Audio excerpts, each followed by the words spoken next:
Hello, everyone, and welcome to A New Direction. My name's Jay Izzo, and oh man, we've done it again. Another great show for you. Absolutely fantastic. Author's name is Anmol Singh. The book, holy cow. This book is Prepping for Success, 10 Keys for Making It. Absolutely practical, outstanding advice from this young man. I am just telling you, so good. I just told him before the show. I read it twice. It's easy to do. It's 100 pages, man. It's 100 pages of gold. 100 pages of gold. Really, really love this book. Very practical. Things that you can start on today. Here's one of the things I love about this book is that he, at the end of every chapter, he has to do this week. And it's this little section that he has of absolute things at the end of each chapter that you should do this week. Okay, because got to tell you something. You can think about it all you want. You can have all the intentions that you want. If you're not taking action, right, none of it gets done. He's put action steps here together for you at the end of each chapter that will absolutely be life-changing if you take action. I love him. He's absolutely outstanding. We're going to have a great time together. So let me introduce you, ladies and gentlemen, to my friend Anmol Singh. Anmol is a renowned consultant in the trading industry and investing industry who has achieved great success through his firm, Life Traders, which he established in 2015.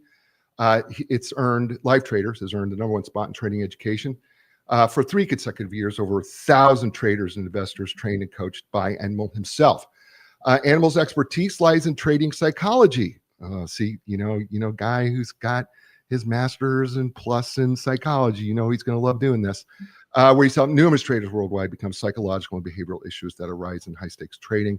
He has a very unique perspective on achieving success that applies to every area of your life, regardless of the industry or your career path. And he shares his insights with this book, Preparing for Success, 10 Keys for Making It. He remains active in the stock market and the Forex trading area, and he spends his day working with students from his trading firm, Life Traders. He also backs them financially and is involved in entrepreneurial adventures, franchise stores, real estate portfolio management, etc. This book that he has out there is going to absolutely help you become a better, more productive person. And he writes, I'm creating the book that I wish someone had given me 10 years ago. It would have made my life so much easier. Anmol, let everybody know, how can they get a hold of you? What's the website that if they want to learn more, what is that? Yeah, definitely. So my website is just my name, unmol.net, and all the trading that we do is on livetraders.com.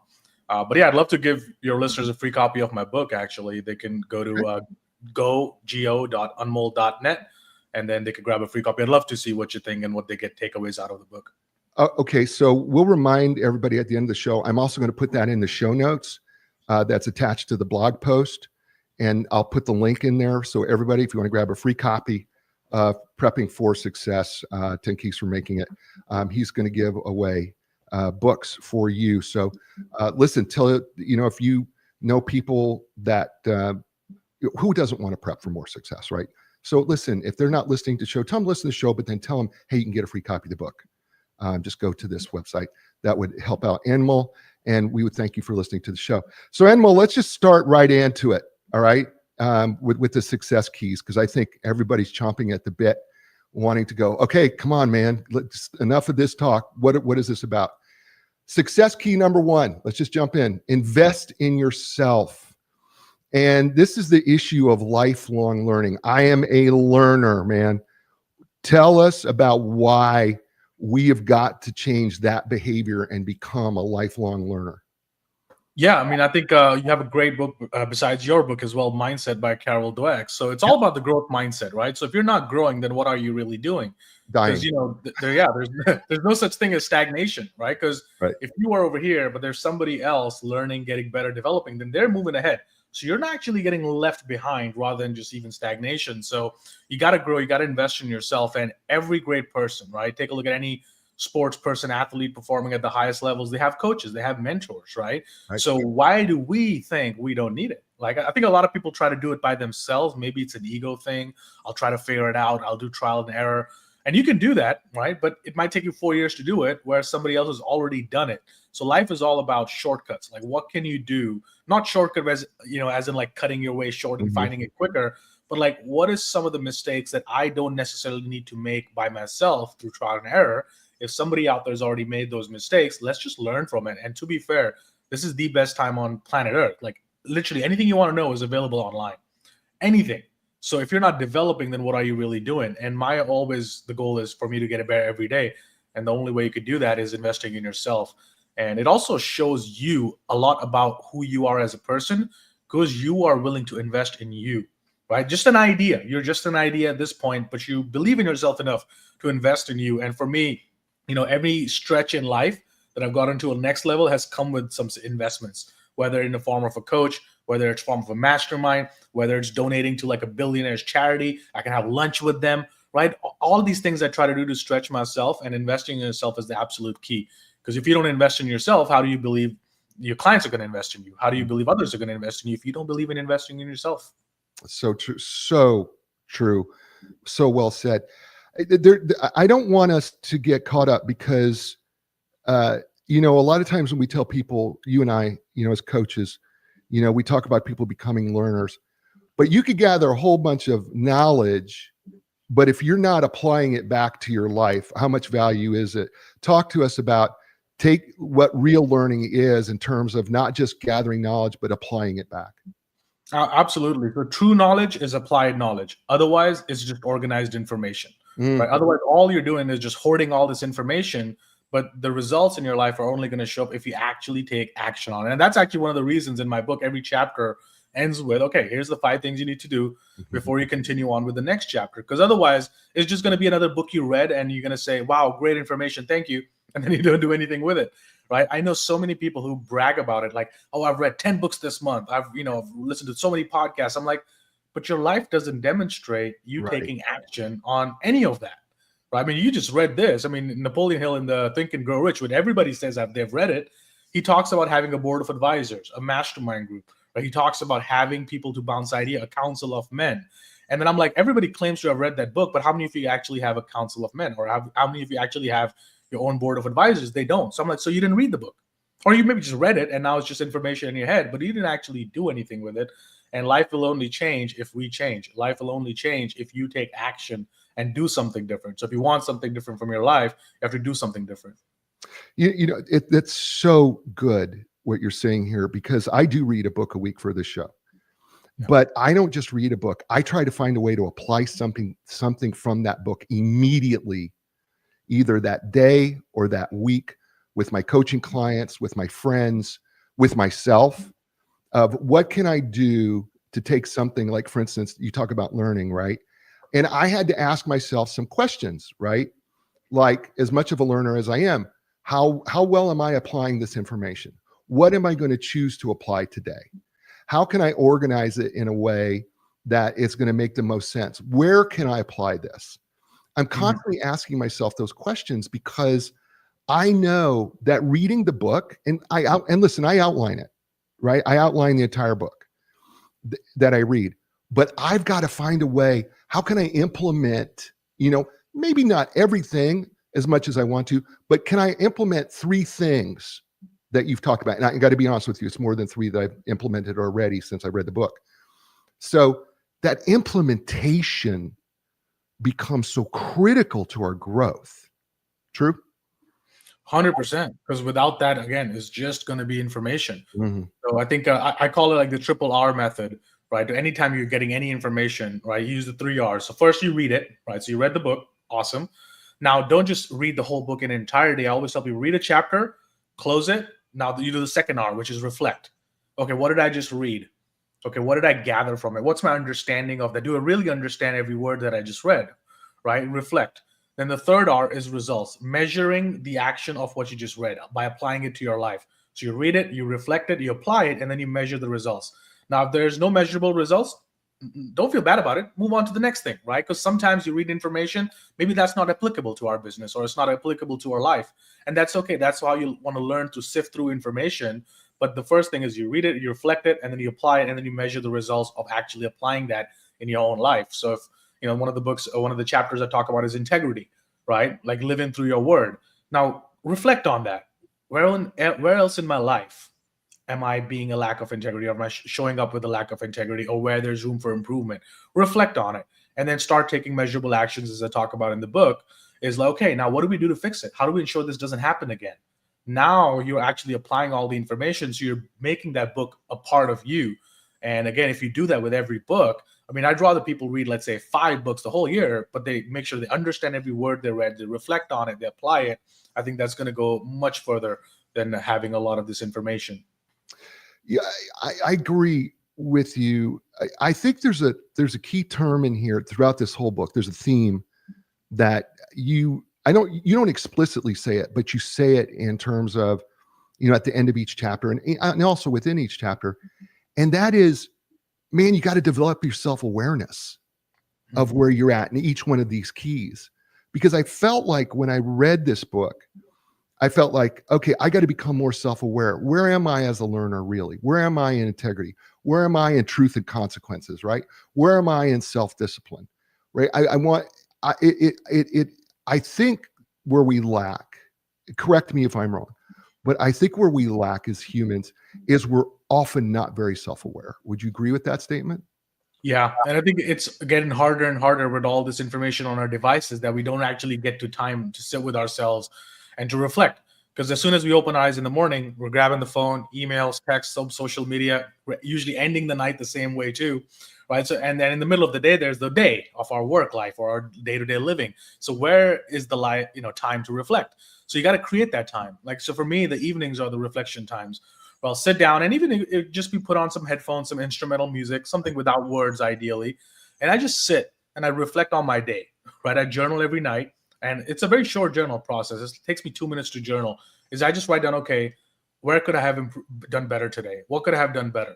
Right, what did I do great today too, to end the day with some gratitude? And then what are the 6 things I need to do tomorrow when I wake up? That's it. That's my journaling practice. Right, so I think reflection comes with setting things in yourself. For some people, it's going on a walk and just reflecting on the day without your devices.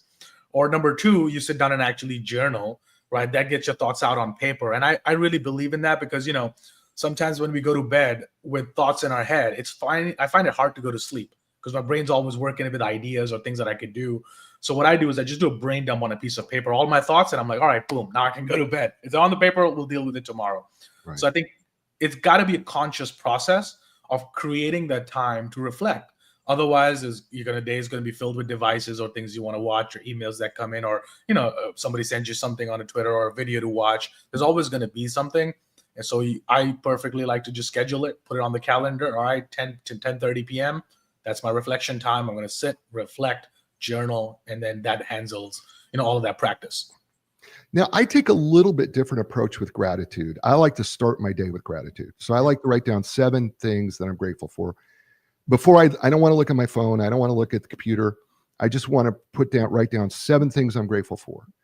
And the reason I like starting my day, I know you do it at the end. I like starting my day with it because it gets my mind right. Mm-hmm. I'm already thinking gratefully, which means that I'm open to opportunity, which means that I'm open to that smile that you talk about in the later chapter that we'll discuss. And I have a gratitude jar that sits right next to me here that I write my gratitudes on, my gratitude cards. And I have to tell you, I sometimes dig in the bottom of that gratitude jar and pull out a random gratitude card. And those 7 things that I was grateful for, whenever that was, 7 years ago, 8 years ago, whatever it was, maybe 5 years ago. What's interesting is I'm still grateful for them today. Mm. And I have been a big fan of starting my day with gratitude, simply because I want to start my day so positive. And I want to start my day, going, you know what? I've got so much to be grateful for. Doesn't matter what happens today. I'm grateful right now. Let's talk about the differences maybe between gratitude in the morning, gratitude in the evening. I think both, listen, doing it is, I don't care where you do it, quite honestly, but maybe let's just give a little bit of fun discussion about in the morning versus the evening and our thoughts on those things. Yeah, no, I think you're absolutely spot on. I do both. I do morning and evening. So I use this thing called the Success Journal, which I built. So in this one, what we do is we start the day with gratitude. So the morning section is all about gratitude. So I am grateful for, and then you just think about anything you're grateful for: my health, my body, my bodily organs functioning, right? So then you start the day with the gratitude, right? Now the ending portion, the evening, is reflection on the day. What did went great today? So there's kind of similar. So morning, you're starting with the gratitude. What am I grateful for in general in life? And in the end of the day, you're like, what went great today? And the reason I do that is to train ourselves to always look for the positive, right? Okay, what went great today? You know what? I had this challenge with my teammate. We had a little confrontation. He didn't get the work done in time. But you know what? That enabled me the opportunity to open up with him and just, let the expectations be clear of what we're going to handle. The conversation went great today. So now we're reflecting on the day, but still adding gratitude to anything that even went negative. So I always, like, one of the chapters in the book is the silver lining. You're always looking at the bright side. So I train myself to do that with the evening gratitude practice on anything that went great today, where it could be like, you know what? I missed my workout. But you know what was great about it? It taught me the importance of workout because I didn't feel as energetic today as other days. So you know what? I think that went great today. It was a learning lesson for me. So you take all the negatives that happen and you spin it in a positive way. So you end the day with gratitude and you wake up with another gratitude exercise, but now general about life. Yeah. By the way, this is your success journal. Is this something that people can purchase online from you? Yeah, it's on my website, unmol.net. Yeah. Okay, so folks, listen up. So can you hold that up for the audience to see so they can see what it looks like? Yeah, there's it is, the success journal, anmol.net, Anmol.net, and get yourself a copy of that. I think that's a really nice practical thing that he has available for everybody. I love the idea of being grateful in the morning, and then I love the after action report, which is 3 questions: what went right, what went wrong, what can we do differently? And the fact that he ends the day on what went right, and then twisting that. I love that idea, Anmol. I think that's beautiful. I want to just talk about, I'm not going to talk about a lot of these to do this week things that you write in here, but there's one in here that really caught my attention. And you say, make a list of your 10 greatest accomplishments. And this is not always an easy task, but tell us the power that you see in making a list of your 10 greatest accomplishments. I think the biggest thing is you'll automatically notice an increase in self-esteem, self-confidence. Because a lot of us, we think that our day-to-day life is not that great.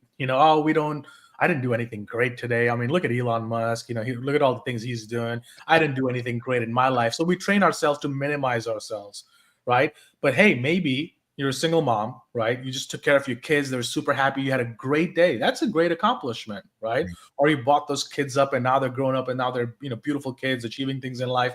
That's an accomplishment. So looking for those wins, because that feeds our self-esteem, self-confidence, and that also affects how we show up with other people, because now you're showing up with a sense of, okay, I did all these great things. So again, it's training our mind to look at what's going right, what's the positive, and looking for those small wins, because they're just like a snowball, right? You start a snowball rolling down a mountain, it's a small one. As it goes down, it keeps getting more and more momentum. The snowball gets bigger and bigger and bigger. And that's kind of what we try to do in life, is to train ourselves to look for those small wins. And then the small wins are going to build momentum, creating bigger and bigger wins.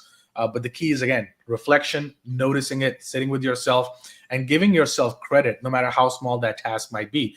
Maybe you haven't worked out in 3 months, but today you did. You finally got out there, you made it happen. That's a win, right? Or maybe, you know what? I didn't really eat healthy. I was traveling. Actually, I'm giving my own example. 2-3 weeks, I was on the road, traveling consistently, didn't really eat healthy, right? Today I came back. I'm like, you know what? Today I had a good day. I had some nice coffee. I had a shake, ate pretty healthy. Good. I'm going to give myself that win, because I'm always training myself to look at what's going right. Sort of like what Carol Dweck talks about in her book, right? Not what going wrong, but what are you going to do about it? How are you going to fix it? What are you doing right? So I think constantly training ourselves to look for the good in things, I think, is the biggest key in life, because life works in duality. There's nothing always bad. Nothing is always good. There's always both sides to everything. Yeah.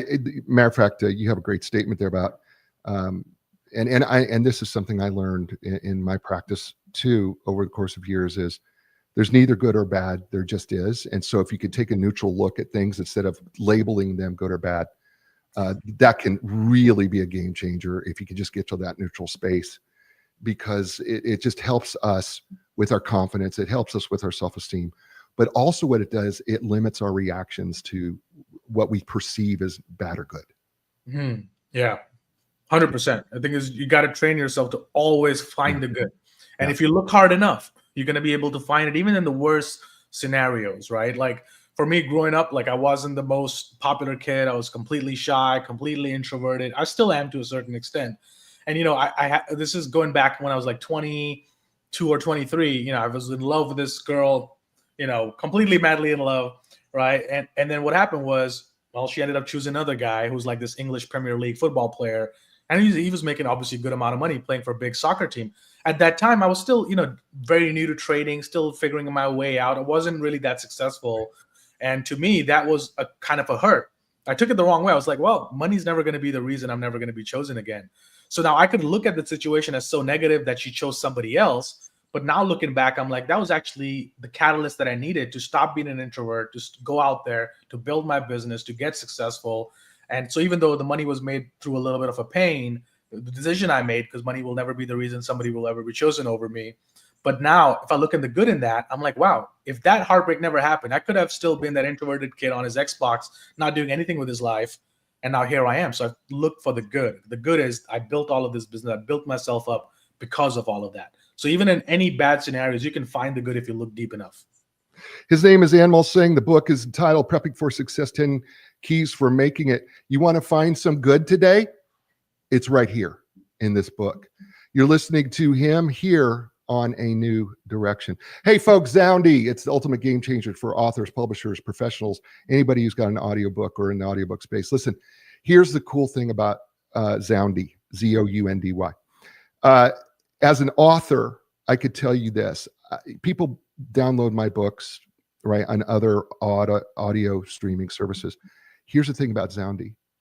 I actually know the emails of these people, and I can engage with them of what they liked about the book or didn't like about the book. No other service that I'm aware of can make that claim. That's why I love this. I get to talk to the reader. That's powerful for me. And I could give it away. So I can give away my book. If I'm speaking to 500 people or 1,000 people, before the gig even starts, I can have a code and give away that code specifically for those people before I ever get to the conference. So they can listen to me, which I do my own reading of my books, and they can hear what I sound like before I get there, and they can ask me questions. So whether you're launching your first book or you've got a catalog of books, listen, just go to Zoundy.com, Zoundy.com. Now, here's the thing. If you go to Zoundy.com/J, J-A-Y, you put in my special code J25, that's J-A-Y-25, guess what's going to happen? You're going to get savings.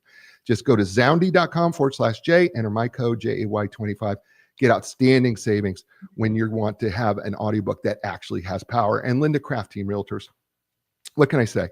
They have been for 40 years, the people who, you know, when it comes to life change, they're part of it, right? Every place you've ever lived has been some sort of a life change for you, right? Doesn't matter where it is. Well, you know what? They know how to take the stress out of that life change. They've been doing it successfully for thousands of people for 40 plus years. And I'm telling you, if you're ready to sell your home, buy your next home, start with them. LindaCraft.com, LindaCraft.com. And we're back here on A New Direction with my friend Anmol Singh, the book Prepping for Success, 10 Keys for Making It. We just got through the first chapter. We're diving into chapter 2, which is entitled, and I have to tell you, I chuckled at this, Anmol. Why the tortoise beat the hare? It's an old story. We all know it, but you say it comes down to one word, patience, or shall I say, one of your favorite ways of describing it, stickiness. Talk to us about patience and the power. 100%. So, you know, when I wrote this, I was like, you know, okay, everybody's read this book as a child growing up. Everybody's familiar with this story, but how many of us actually live by that story? Because it's not about how fast you can go. It's all about how can you just keep going consistently, right? Like today, I could go to the gym today and work out for 5 hours, but that's not as good as if I work out for 20 minutes every day consistently. Right. So even though I'm working out way less than the person who did 5 hours, but the act of doing something consistently is going to get you to the finish goal for sure, rather than somebody who tries to sprint and then, you know, finally ends up needs to rest and recover. Same thing goes for trading and investing, right? People try to get rich quick rather than just putting the money in the stock market, letting it work for them for the long haul, and they're going to slowly just get these kind of returns. We've gone through the stock market crashes and everything in the world, but guess what? The market's just like this. Sure, it's going to have its blips, but it's going to keep going up in a nice straight line. But people try to, let me buy this crypto coin, let me buy GameStop, let me buy these random things, or put my money in it so maybe I can get it like this. And what happens to them? It also recovers, and reversion to the mean happens just as quickly as it went up. So I think that's one of the things, even in life, it's the same exact thinking, right? You could sprint. Let's say we're running and we're just sprinting hard. Well, at some point, we're going to need to rest. We can't just keep sprinting all the way down. Whereas if somebody goes for like a light jog, he could probably keep going forever to run a whole marathon that way. Right. So the same things apply in life. It's not about how fast you can go or how much power can you put in, but can you just put in slow amounts of consistent efforts every day, every day, every day? And I use this saying a lot in my trading, like you give a man a strategy that is sure to make him a millionaire in 10 years, but in the hopes of getting there faster, in the hopes of getting there in 1 year, he's going to tweak it, optimize it, mess with the strategy. And in so doing, they don't get there even 10 years later. They're still spinning their wheels. I'm like, if you just stuck to this thing, you would have already been there.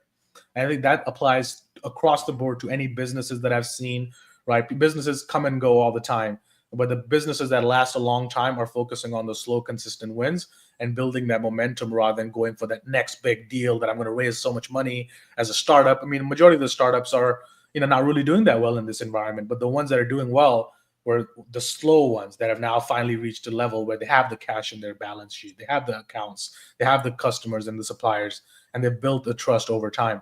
So I think that is across the board in any endeavor you can look at in life is all about, can you keep going consistently and then be patient for that reward at the end of the tunnel, right? Rather than just trying to get there like right now. I love what you talk about here in this chapter. Patience takes grit. And you have an acronym for GRIT, G-R-I-T, growth, resilience, instinct, tenacity, which, by the way, I've not seen before, but I love it. And by the way, I'm stealing it and I'm going to be using it with my clients. So I'm just letting you know right now, Anmol, sorry. I would say I'm borrowing it from you, but I'm not giving it back. I'm taking it. And so you're going to, you know what, you're going to have to do what you got to do. But I'm just telling you right now, I love it. Let's talk about grit, growth, resilience, instinct, tenacity. What do we really mean when we say patience takes grit? Yeah. So, growth, again, as the word says, we're looking for obviously, okay, where's the room for growth? Where's the room for improvement? Right. But then the most important one, I think, is the resilience part of it. Right. Because resilience is, can you keep going in the face of adversity? Right. Because if somebody's in it to make a quick buck, many people come to me to learn trading, investing all the time. But if they're in it to make a quick buck, guess what happens on the first sign when things get tough? They quit. Right. Or they run a business and the first sign of trouble, they quit. Right. But if you are resilient enough, you're going to find a way. You're going to come across, you're going to come straight, you're going to break the door. You're going to find a way to keep going. And you can always have that resilience by just thinking about, okay, who do I need to speak to who can move the needle forward in my life or my business or anything I'm working towards, right? Who do I need to speak to? Where do I need to go? Which events I need to attend? Which conference I need to do? Which books I need to read? Like, can I be resilient in the face of adversity? Because that's what really defines anybody's success. In the face of adversity, can you keep going? Can you stay resilient? Can you focus your eyes on the prize rather than the rearview mirror or the current situation that you're in? So when I'm looking at my goals, right, I'm looking at the far end of that goal, and I just keep my gaze fixed over there. Sure, I'm looking at the next steps. I'm taking the next steps. My eyes are fixed there, though. So I'm not looking back. Like, I burned the boats. I'm going there, and I'm going to just keep staying resilient to the face of that adversity, no matter what challenges might come. And if you are doing anything meaningful in life, challenges are going to come. I mean, heck, even if you're not doing anything meaningful, challenges are still going to come. Obstacles are always going to happen. But can you stay resilient? Can you keep going? Can you keep pushing through? I think that defines any entrepreneur, any business owner, any trader or investor, is that thing, right? And then instinct is obviously you need to have some sort of an instinct, right? And instinct usually comes through experience. So what is gut feel? Gut feel is basically our experience talking. It's telling us, hey, you've seen this movie before. You know how it ends, right? You've seen this before. You read it before somewhere. Somebody told you this before, right? And those things build the instinct. But if you don't have the knowledge or the information or the experience, then there is no gut feel. Now it's just emotion. So they have to distinguish, very fine line between instinct, feel, gut feel, and emotion. Very fine line. So instinct, as I said, comes from experience. That experience is giving us an inner voice telling us, hey, look at this. Look at this. And we all have that in our business. We get some ideas out of nowhere. That's our experience giving us that inner voice. So we need to learn how to trust that. But it all goes back to what we talked about at the beginning of the episode. If you never self-reflect, if you never take time to build that instinct, to build that muscle, then it doesn't mean anything. So it all starts with self-awareness and self-reflection. And tenacity is very similar to going back to the point of like, the resilient point.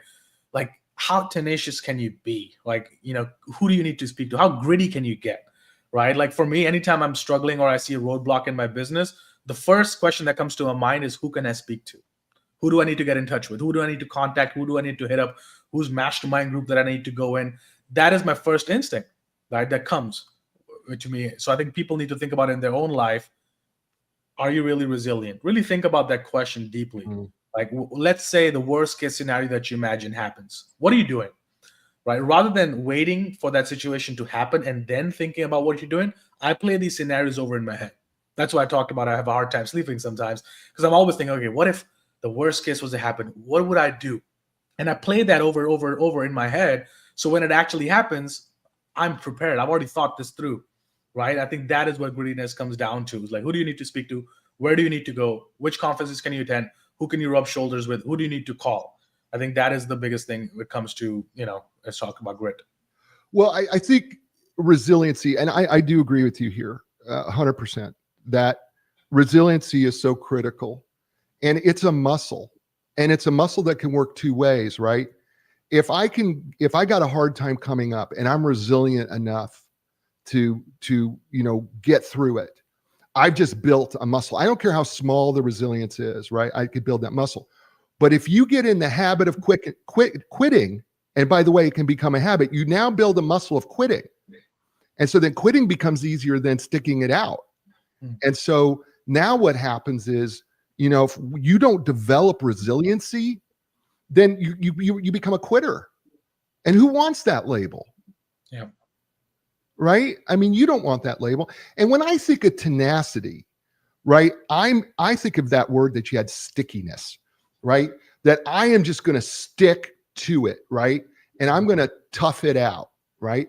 Now, yeah, you're right. It could be related to resiliency, but I think it's a little bit different, because that tenacity is where you just grit, bear down, and you go, you know what? You're not stopping me, man.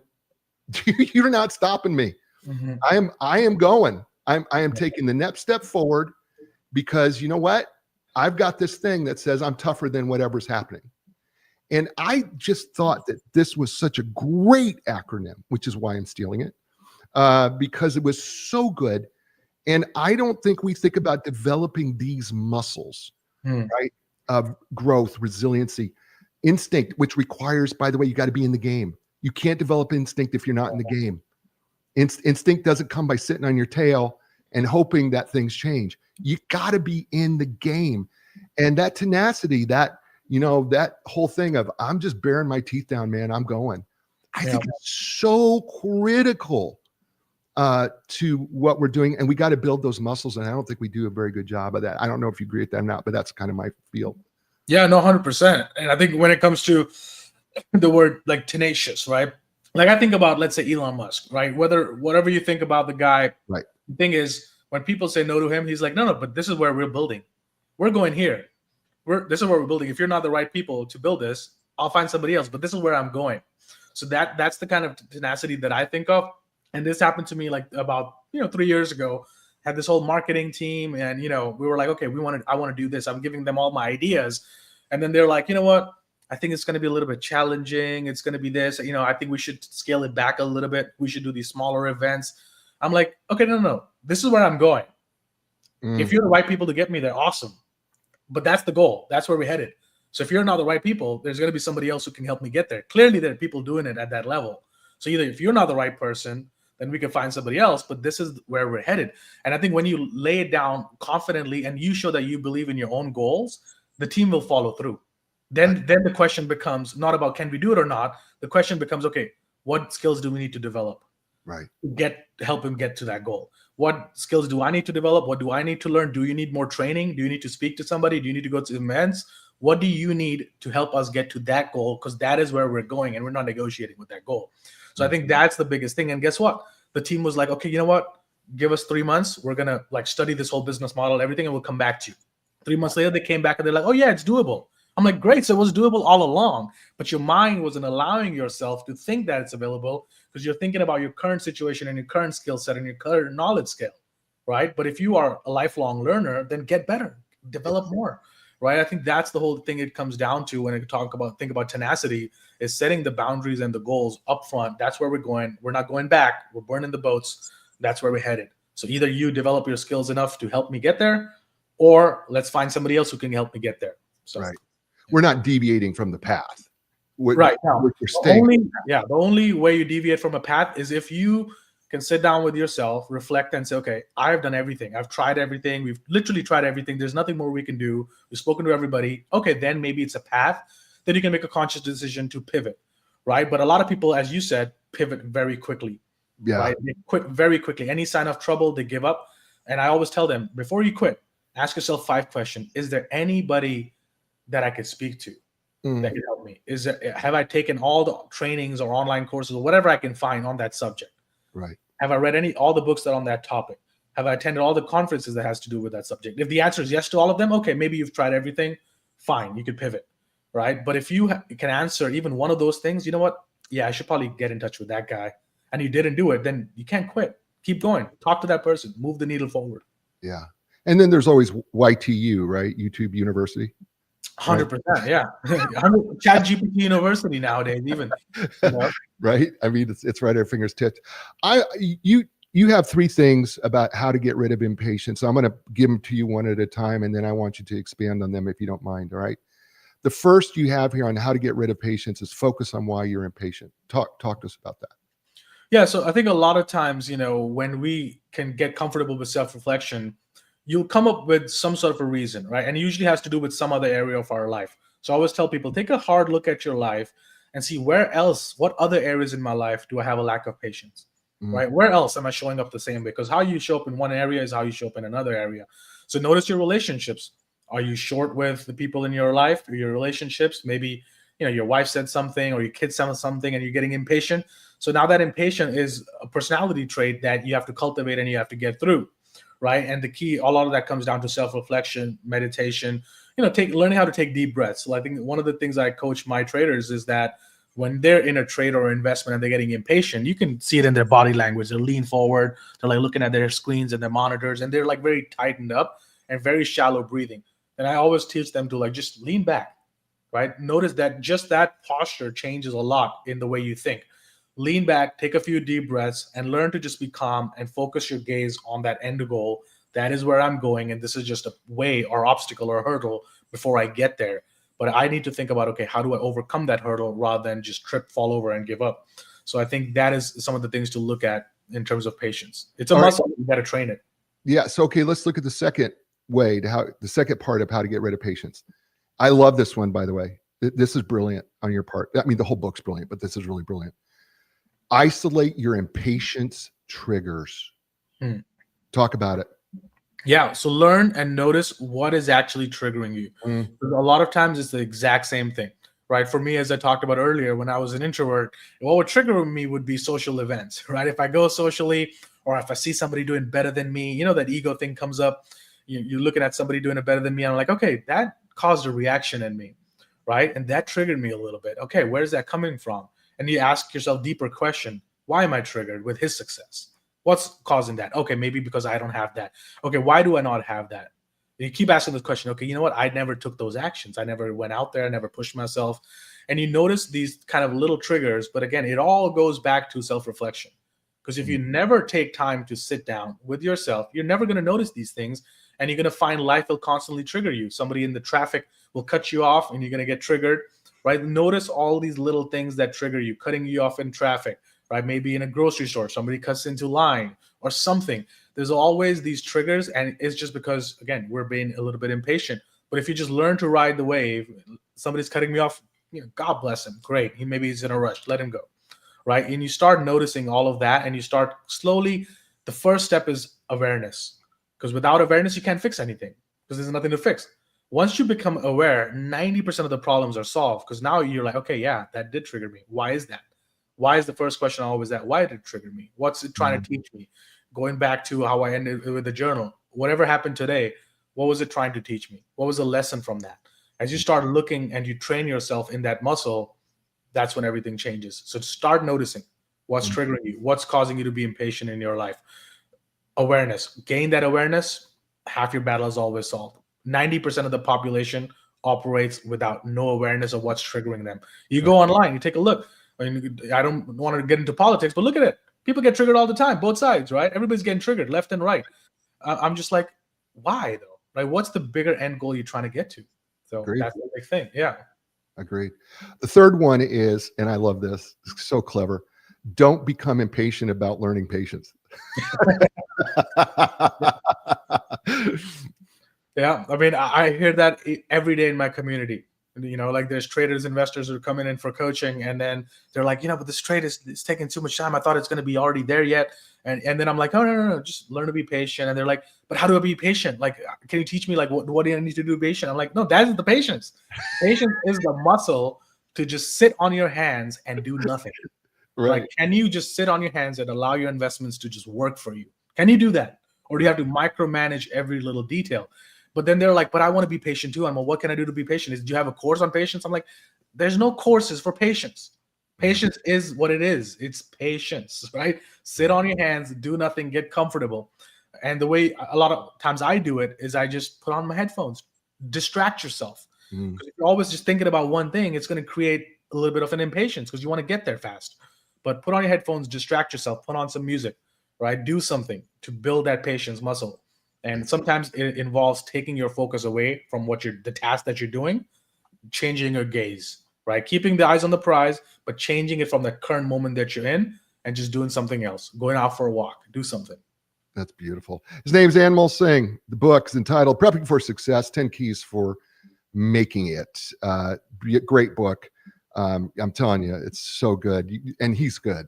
I mean, come on, folks. He's good. I mean, we've done about 350 shows. I mean, come on, he's really, really good. So you're listening to him here on A New Direction. Hey, folks, Zoundy, love him. Love Zoundy. Listen, if author, publisher, it doesn't matter who you are. Listen, do you know I have a link that I can give away my book on Facebook or LinkedIn or Instagram or whatever social media? I have a specific link for those. So I know where people are reading my book, and then I can be in contact with them. Right? And I'll tell you what the joy for me about being in contact with my readers has been.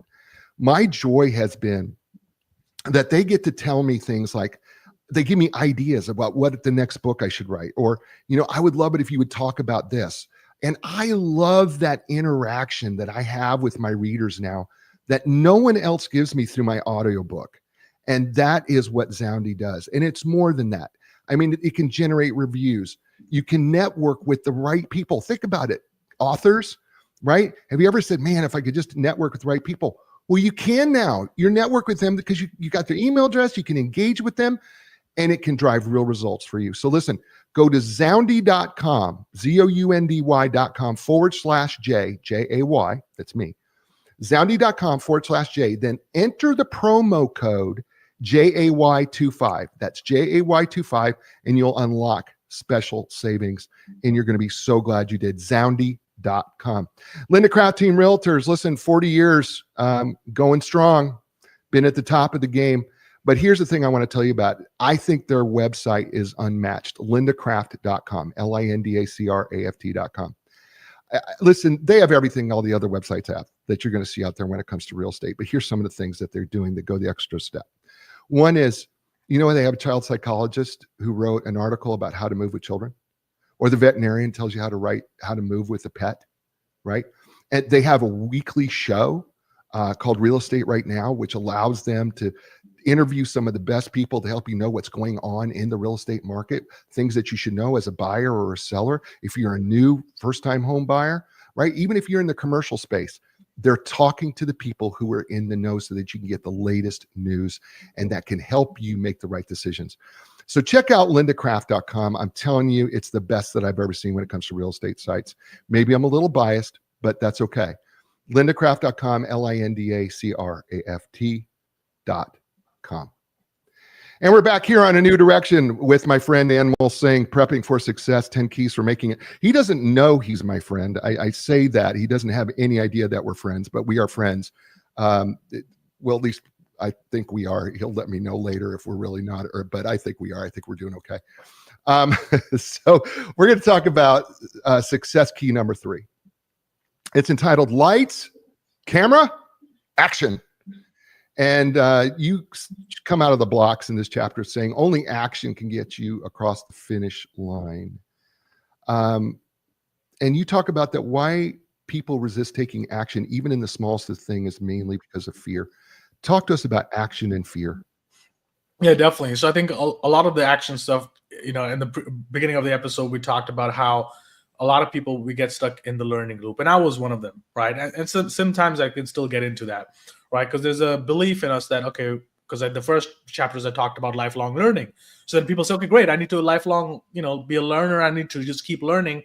But again, if you don't apply it, then all it's going to be is just information. So to bridge the gap between information and knowledge comes through action, right? Once you apply something, now you have your knowledge of how to use it, right? Whereas otherwise, information is what you have in its previous form.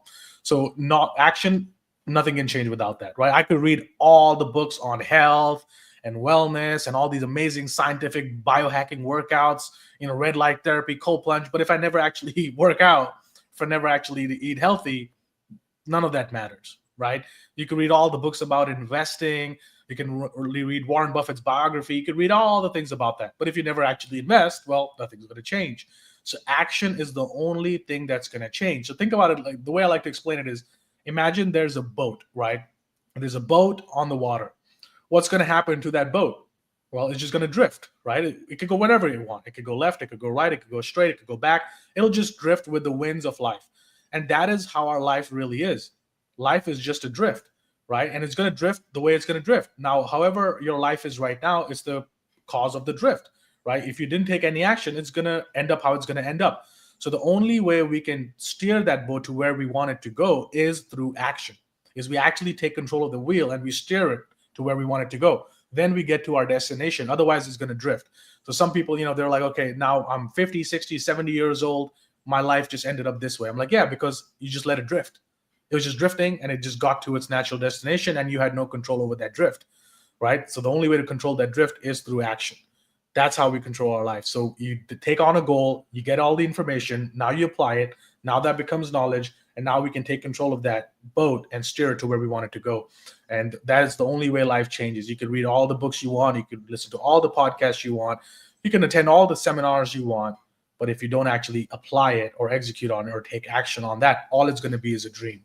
And I mean, you like me probably know so many people in the year 2020 who said, you know what, I have this business idea. I want to start this new business. I want to start a podcast. I want to start this side thing. I just don't have the time. I have a job. And then in 2020, they had the whole year. You had all the time in the world to do all the things you said you want to do. But when you had the time, you didn't do it. And now what? Now they're back to their regular job, right? Where if they had taken action in 2020, maybe they would have had a certain amount of side hustle, side gig, whatever you want to call it. Or maybe would have already been at a point where they're now successful 5 years in. Time goes by really fast. Boom, 2020 is over, 2025. That's how quickly time goes by. But the only impact you have on life is through your actions, right? That's the only way we can control life. And I think spiritually, if you think about it, a lot of people, they read the Gita or the Hindu books and they say, oh, karma means what goes around comes around. No, that's not what it really means. If you read it, what it means is you got to do the karma. You got to do the work. You got to take the actions. And then whatever the destiny is destined for you, you can achieve that destiny. But you still have to do those actions to get there. So it's not just sit there, law of attraction, I'm going to just keep imagining things and boom, they're going to show up. No. You still got to act. You still got to do the karma to get to that end result. And that is the only impact we have in our life, is that everybody can take the action. We're all made the same way. We all have access to the action. And I think the one who goes out and executes on it, that's the person who gets the result. And another, in a spiritual way, the way I think about it is like, a lot of times people you see new businesses pop up, or you need to see products pop up, where people watch Shark Tank and they're like, oh, you know what? I thought about that product too. I had that idea too. Yeah, because everybody has those ideas, right? Spiritually, I believe everybody's given those downloads. Everybody in the world is having those ideas. But guess what? Some people grab on it, they take the action, they make it happen. Now they have that business. Whereas you just kept thinking about it. You didn't actually execute on it. You didn't actually apply it. So I think that is what I really meant by, okay, you got to take the action. That's the only access you have for your life to change. I'm going to add a farming analogy because I come from the farm originally, farm and ranches when I grew up. which is one of my book is called Lessons from the Farm: Essential Rules for Success. Everybody wants a harvest, and they want a big harvest. But I always ask them, what are the seeds you're planting? So many people don't want to plant the seeds, but planting seeds requires action. You can't expect to have a very big harvest if you've only planted one seed, right? You got to keep planting, man. Folks, you got to keep planting seeds out there. And then it's not enough just to plant them. Well, you got to take care of the soil around them, right? You got to water it. You got to get some sunlight to it, right? You've got to take care of it. And I think so often everybody wants to go, I want the harvest, I want the harvest, I want the harvest.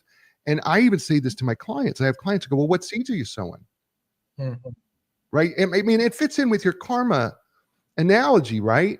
I mean, you create the karma by what you plant. Yeah. So what are you planting out there?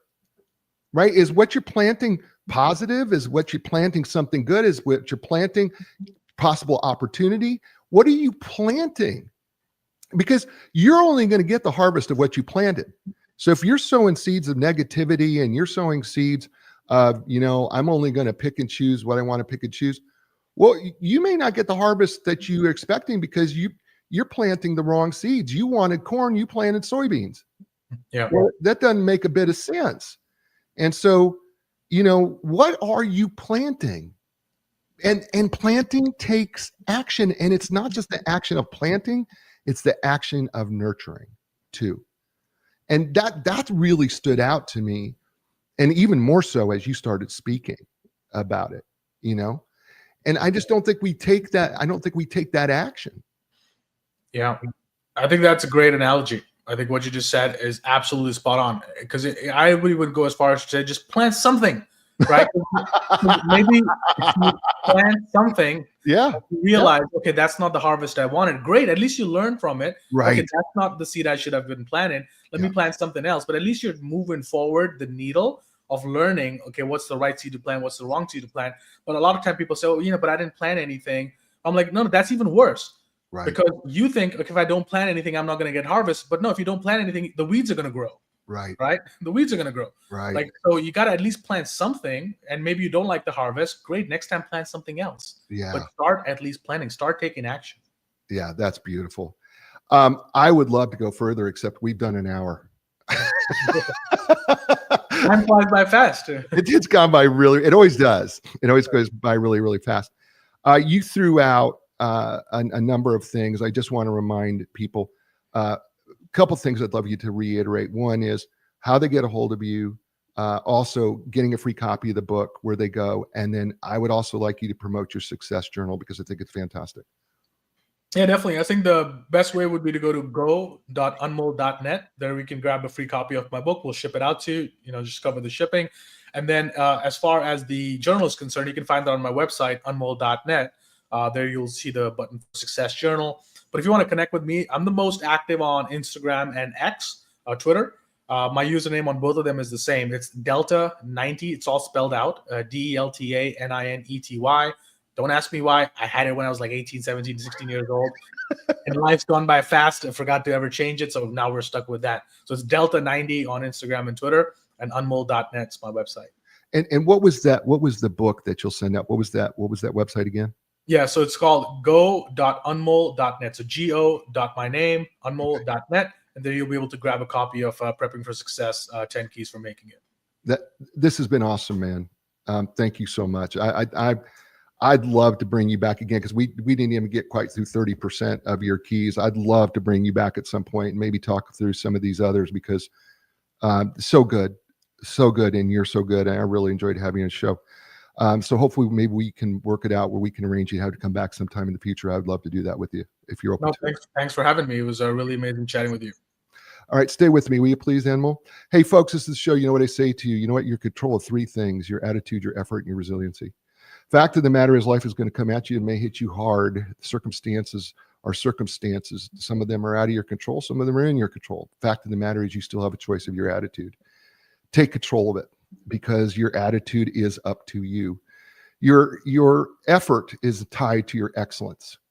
We don't always have the same amount of energy every single day, but here's the deal about effort and excellence. You choose how excellent you want to be today. Make the right choice. Be as excellent as possible. And resilience, we all get punched in the gut. We all get punched in the teeth. And we get knocked down. It's up to you to get back up. Get back up. And you want to know why? Because you're worth it, and we need you on the team. I'll be back next week with another great guest, another great book. It's going to be another great show. You had a lot of choices. You chose us. Thank you so much for doing that. Give us a positive review. Thumbs up. YouTube would be great. Watch us on DBTV. We're now on Apple TV. You can find us on DBTV. Just look for a new direction. And listen to us on the radio. We're stations across the country. Appreciate you doing that. And as I say to you everywhere around the world, you know what that is. Ciao, everybody.